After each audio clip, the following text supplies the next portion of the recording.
Ndamira pamberi pedare mambo mudasa. Ndamira pamberi papare pedare mambo mudasa. Zvese zvazvo chokwadi. Ndiye batwa nengozi. Mara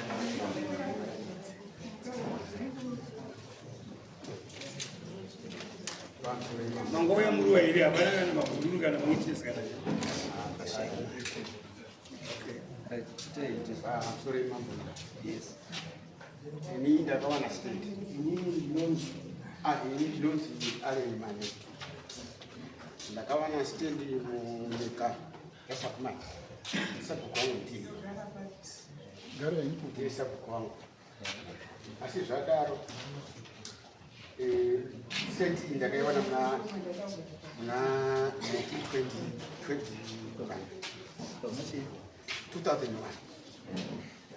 Saka 2001 ndakavaka kapedza kuvaka mutete ndakabvisa kuti ndandiri kushanda ndiri kuHarare.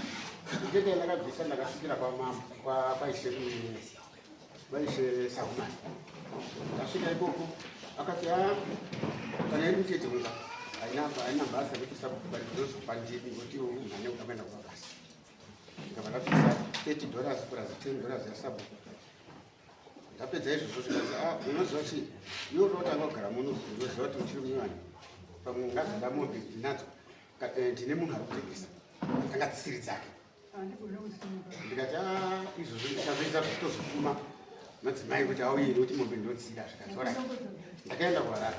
Ndadzoka kuHarare ndakaenda kugara kunga mwedzi ndobva ndapa madzimai mari yemombe yabva auya kubva vabhadhara kubva apa ishe Sabumani kuti munhu wacho aida kuenda kusettlement. Munhu enzi chaarika asi akaenda kusettlement asati auya pasaka mari dzenyu ndisire dzemombe danga iri mari inokwana kuita 470 kubva asiya. Ini ndagara kudaroko ndakapedza kunga 2 months ndati paChristmas ngatikanye zvitira. Ndakutaurira madzimai kazi ngatiendewo kanya ndakanya zvitira zvino zviya ndakavaka 7 yeumwe yangu zvaka kicheni kubva ndazouya paChristmas ndasvika kuna ishe kuya ndikati ishe zvakazoita here kuti mombe dziyedzi pedza munhu uya akazoti chii akazoti mombe dziyedzi ndazoona kuti kuenda nadzo kusettlement ndo zvinenge zvakanaka saka vakaenda nadzo nomira pamwe richatsvagadzira ndovakazvanga ndinogadzira patanga tapiwa paya paya kuzoti paya ndakazodzoka kuHarare. Ndadzoka futi kuti nanhasi here iwe zvaunofanira kuziva ngezvekuti ndakakupenya pakanaka kubvunza mari shomarani 470 ndipo ndakakupenya pakanaka. Ndikaona kuti apa ndatodonha.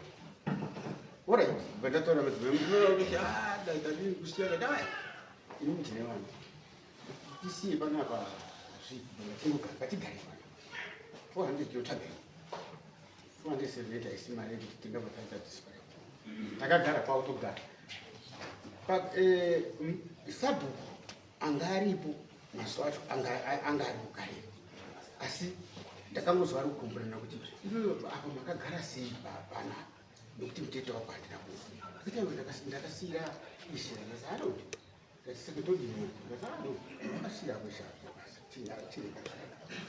ndiko kuzochinja SubMart kubva kwaiswa apo kwaiswa manje SubMart zvikanzi ndiye apo asi ndakazotaurira manje SubMart achingoiswa ndofunga papasati papera kane nemwedzi yakawanda pandika SubMart pano pandinogara panapa ini ndakabhadhara iri mari kwete mutete ndakabhadhara zvese asi ndakazotora pamari inoita 470 kanziwo ndiye apa ini handizivi kuti ndasai yaSubMart ndataa zvakanaka atakagara apa kuti chaibvunza ichabvunzikika ndatoziva kuti ndatobhadhara stand ochitogara manje apa ndakaona SubMart so iso ndapera musi wa 13 ndakazoona SubMart asvika toti SubMart asati asvika munhu aigara ipapo akazouya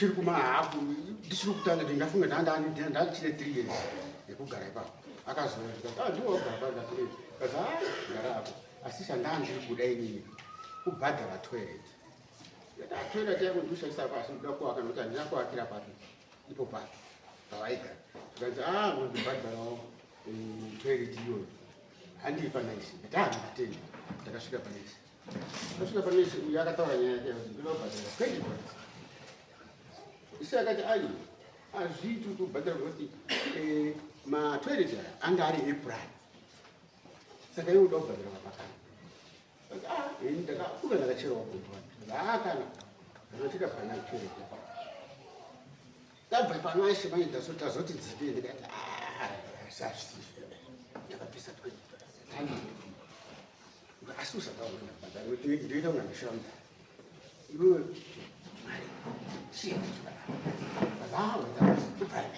asi inini ndakakugara pamandera ndokunana sekuru wangu nekuti wakanga warambana nemukadzi maapatova ne5 years pasina dhaka mukadzi anga aendawo kumozambiki akazi akaenda kuoroka kumozambiki irisichichi mari ndotaurisa right zvadaroko manje ndakagara takagara kwakutogara kutokanganwa sabhuku tinofambidzana nawo kusvikira pambozi sabhuku amiswa ati haana chare ndikamutaurira ndachare ona pandikugara ka nyaya iripo ngekuti mutete ndakabvisa hangu zvese asi ndakazoita mutengo wekutengeserwa nekuti ndakazoda kubvunza mari yandandavasiya kuti andibhadhare munhu kuti wakati kana toda kuti unosiya nyii ndozokubhadharira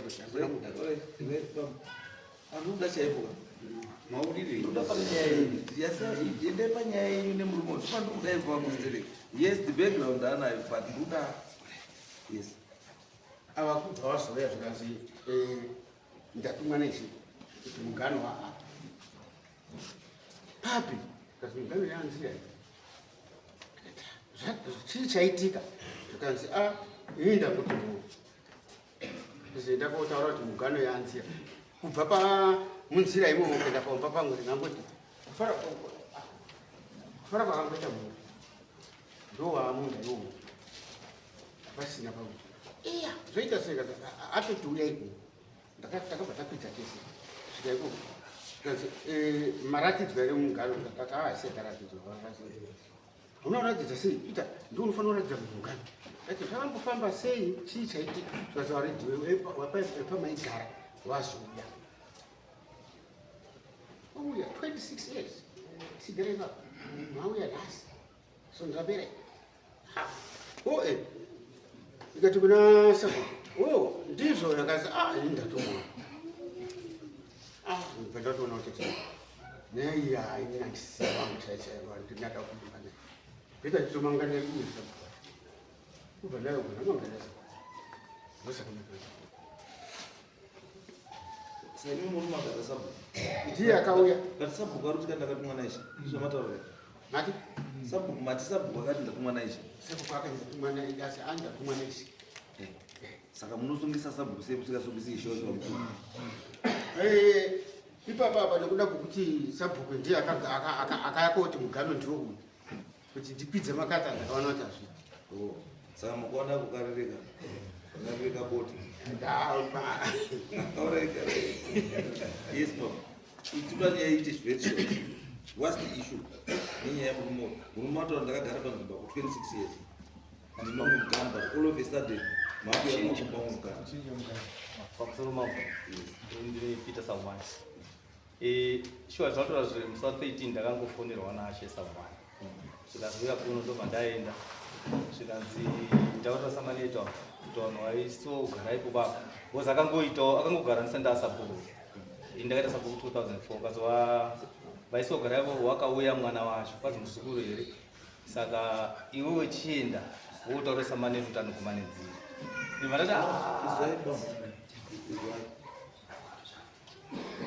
muri kutaura nyaya yekuti waisogara ipapo wakadzoka akambopa murume uyu in the first place ndiani ndishe akapa saka ishe ngatsvagire mumwe munhu wake wadzoka kumwe kokuenda because 26 years is not a joke. Yeah, it's true because indakazongorota Plus, my question is it's very simple. Harisiri basa remadzishe kupa vanhu vekugara. Ibasa ramasabhuku. ndisingaziwo kuti Bam, Traditional Leaders Act, Section 26, subsection E and H. It is the duty of the village head to receive and accept new applications for settlement in his area. Ini nyangu ndibala vandiri mambo, but andibi munhu bogara. ipo mambo ndakaona kuti since tati neimwe problem takambonza kuno yataura mukuru kuti yekumbobvisa bhuku chichi ndakamboenda pana ndakanaona ndakutotsvagirwa nyaya saka ndakamba ndaenda pandadaidza mukuru kuti uya vauya vataurirana vandati no ishe amene umwe munhu auya ngati mbe umwe munhu kwandiya wapiwa. Alright, mira, hey baba, takaiti ngoipedze mbichana, tisa waste time. Imi muri true, and there's only one affected party. Where is the other party? Imwe party yacho iri kuti ishe. Auya achiti tisaisogaramo. Ari kupi, because that person should be the complainant. ini handangomuziva ndakangozoshaua Kana kustacha kunoziva bambo maukei. samanisi ndiyati ndiwe kuno. Right. Saka samanisira uya bambo nenyaya yekuti uya wangu asingazivi kuti vanokudaidza sei. But chokwadi chiripo chaizvo. Munhu aifanira kuunza uyu kudaro. Munhu wamuri kutaura imimi kuti ndiye the original owner of that place. Ndiye aifanira kuuya chiri panzvimbo pangu pane chii. Pani. Not ishe kuti munhu uya wakazouya saka iwe chienda woganure. Muda kutengesa land. handina kutoganura ndakatoramba kuganura kwacho kana mbabvunza ndakatoramba kuti no imidhara ina handikwanisi kuganura pa. Saka iwe kana wakaramba wakangwara chiregera waridzi wenyaya waite nyaya yani. Iwewe kuda mukati mechii minyaya. Saka isu tichamira kusvikira complainant auya kudaro. As of now havana complainant. Because imi hamungarwiri munhu akabva 26 years ago imi moya kumirira mukoti kuti ndiye takamirira kuiya uchari in the first place imi mwacho uyo aripo akagara ndii makamba futi. handina neproblem naivo ndakatozwawo kundozi iwo uya udaiso zvakadai handina neproblem naivo.